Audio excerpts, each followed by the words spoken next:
ये बात होगी बीपीएससी 17वीं पीटी परीक्षा को लेकर। और काफ़ी विवाद है साथियों इस बात को लेकर कि क्या होगा। लेकिन आपको बताते चले कि जिस प्रकार से बीपीएससी की कार्य प्रणाली है, आपको बताते चले कि परसेंटाइल और नॉर्मलाइजेशन को लेकर एक पत्र वायरल हो रहा है और ये पता चला है कि ये बीपीएससी का सही है। मैंने बीपीएससी द्वारा ये पत्र जारी हुआ है।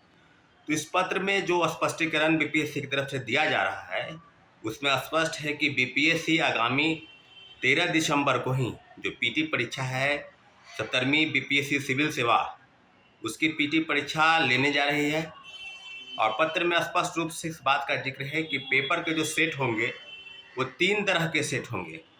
स्पष्ट है कि जब सेट 3 होंगे तो जाहिर सी बात है एक से ज़्यादा प्रश्न पत्र जैसे ही छात्रों अभ्यर्थियों को मिलेंगे तो वो वहाँ पर परसेंटाइल और नॉर्मलाइजेशन लागू हो जाएगा। अभी भी बीपीएससी द्वारा इसके पहले आपको याद होगा कि शिक्षकों के साथ एक मीटिंग हुई थी बीपीएससी की, और बीपीएससी के चेयरमैन ने पटना के कई शिक्षकों को बुलाया। उसमें कई नामी शिक्षक, यूट्यूबर शिक्षक और अपने आप को ये बात साबित करने का प्रयास कर रहे थे कि नॉर्मलाइजेशन और परसेंटाइल जो है वो सही है। वो बीपीएससी का निर्णय जो है इस बात को लेकर था। कुछ शिक्षक जो है इसके विरोध में भी आए, परंतु जो शिक्षक इसका समर्थन करते रहे उस पर छात्रों और अभ्यर्थियों का एक गुस्सा जो है अपनी ट्विटर आंदोलन के माध्यम से या उनके द्वारा बनाए गए वीडियो के माध्यम से या प्रेस के माध्यम से बखूबी बताया कि हमको नॉर्मलाइजेशन और परसेंटाइल किसी भी हाल में बर्दाश्त नहीं। उसके बाद वो वही यूट्यूबर जो शिक्षक बने हैं उस पर जो है अपनी अपनी सफाई देने लगे कि हमने नहीं कहा, हमने नहीं बताया। उसके बाद ये बीपीएससी द्वारा यह बार बार कहा जा रहा था कि 15 नवंबर के दिन एक हम बैठक छात्रों और अभ्यर्थियों के साथ बुलाने जा रहे हैं और कहीं बहुत बड़े हॉल में बुलाया जाएगा।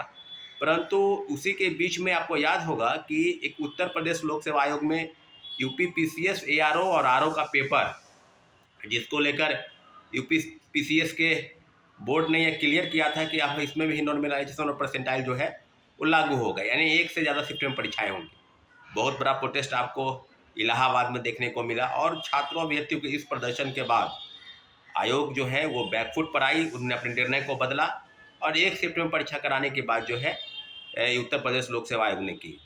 उल्टे बिहार के में जो शिक्षक जिन्होंने समर्थन किया या विरोध करते आए, तो मुझे लगता है कि इस बात को लेकर बीपीएससी के तरफ से किस तरह की चीज़ें की गई। अगर आप शिक्षकों को कॉन्फिडेंस में लेना चाहते हैं तो छात्रों को कॉन्फिडेंस में आप लेना चाहते हैं शिक्षकों के बहाने। परंतु एक बात स्पष्ट है कि इसके पहले आपको याद होगा 2022 में 67 बीपीएससी के समय में आपको याद होगा कि 31 अगस्त 2022 और बहुत बड़ा प्रोटेस्ट जो है पटना के सड़कों पर, उस प्रोटेस्ट का नेतृत्व हम लोगों ने ही किया था। और पूरी तरीके से बता दें कि अतुल प्रसाद जी ने इस बात को चिन्हित किया, इस बात को लागू करने का पुरजोर प्रयास किया कि बीपीएससी में परसेंटाइल और सिस्टम जो है वो लागू होगा। जाहिर सी बात है कि जब क्वेश्चन का पेपर नेचर 150 से बढ़कर 300 या 450 जैसे ही होगा वैसे ही परसेंटाइल सिस्टम लागू हो जाएगा। आज क्या नौबत आई है भाई। आप पहले कहते थे कि 12 लाख 14 लाख, क्योंकि बहुत ज़्यादा पद है इसमें और इसमें पद के संख्या के अनुसार आपका अनुमान था जो संख्या थी कि जो फॉर्म अप्लाई होगा उसकी संख्या कम से कम 12 लाख 14 लाख हो जाएगी, परंतु अभी तक 4,83,000 ही फॉर्म अप्लाई हुए। तो आपको क्या दिक्कत है भाई, एक शिफ्ट में परीक्षा कराने में क्या प्रॉब्लम है। लेकिन ये प्रॉब्लम ये समझ नहीं पा रहे हैं। उल्टे चोर दरवाजे से सेटिंग गेटिंग के तहत किसी को नौकरी दिलवाने का जिम्मा अगर बीपीएससी सोच रही है कि हम परसेंटाइल सिस्टम लागू करके इस तरह का कारनामों का काला खेल हम खेलेंगे, तो एक बात जान लीजिए, बीपीएससी को आगाह करते हैं कि इस खेल में आपको सफलता नहीं मिलने वाली है। इसके पहले भी पूर्व चेयरमैन द्वारा इस तरह का प्रयास किया गया था और वो मुख्यमंत्री जी के बहुत बड़ा प्रोटेस्ट आपको पटना में और उसी दिन का प्रोटेस्ट आपको दिल्ली में भी दिखाई दिया था मुखर्जी नगर में। आज पुनः परसेंटाइल सिस्टम को लागू करने का प्रयास बीपीए की नए चेयरमैन जो है रवि परमार मनु भाई से द्वारा ये किया जा रहा है। फिर आगाह करते हैं और एक बार आप लोगों से फिर गुजारिश करते हैं कि छात्रों अभ्यर्थियों की मांग पर लगातार विरोध हो रहा है, कभी ट्विटर कैंपेनिंग के माध्यम से, कभी फेसबुक के माध्यम से, कभी इंस्टाग्राम के माध्यम से। लेकिन कल जो एक प्रोटेस्ट जो है आपको दिल्ली के मुखर्जी नगर में दिखाई दिया, जहां बीपीएससी द्वारा आयोजित सिविल सेवा परीक्षा में एक से ज़्यादा शिफ्ट में परीक्षा कराने की और सेट को लेकर कई चीज़ें सामने आई है। इसके विरोध में बहुत बड़ा प्रदर्शन दिखाई दिया है और आज कल यानी 6 तारीख को, परसों 6 को एक बहुत बड़ा प्रोटेस्ट जो है ये आपको दिखाई देगा। निश्चित रूप से बीपीएससी की इस कार्यप्रणाली पर, जहां बीपीएससी ये समझती है कि हम परसेंटाइल सिस्टम लागू कर देंगे और छात्र अभ्यर्थी इसका विरोध नहीं करेंगे, तो एक बात जान लीजिए कि परसेंटाइल सिस्टम का विरोध होके रहेगा और पूरे तरीके से ये छात्रों की लड़ाई है, अभ्यर्थियों की लड़ाई है और अभ्यर्थी अपनी लड़ाई को बखूबी जानते हैं। कोई शिक्षक समर्थन करे या ना करे, शिक्षक अभ्यर्थियों के साथ रहे या ना रहे, हम पूरी लड़ाई अपनी लड़ाई लड़ने को तैयार हैं और निश्चित रूप से अपनी लड़ाई के लिए पूरी कमर कस चुके उस अभ्यर्थियों से आह्वान करते हैं कि परसेंटाइल और सिस्टम किसी भी हाल में बर्दाश्त नहीं करेंगे।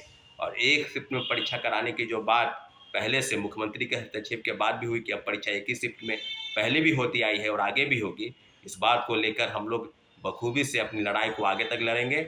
इसलिए आप लोग तैयार हो जाइए। 6 तारीख के दिन पटना में जहाँ भी प्रोटेस्ट होगा, उस प्रोटेस्ट के माध्यम से अपनी बातों को बुलंद करेंगे, सरकार तक पहुँचाएंगे और निश्चित रूप से एक शिफ्ट में परीक्षा कराने की बात जो बीपीएससी सोच रही है, उसमें उसको सफल नहीं होने देंगे।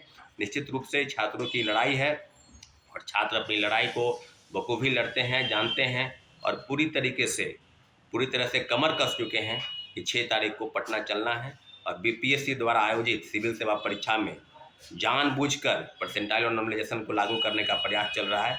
उसके विरोध में एक बहुत बड़ा बिगुल फूंक चुका है और हम लोग अपनी तैयारी को अंतिम मुकाम तक पहुंचा रहे हैं। ठीक है साथियों।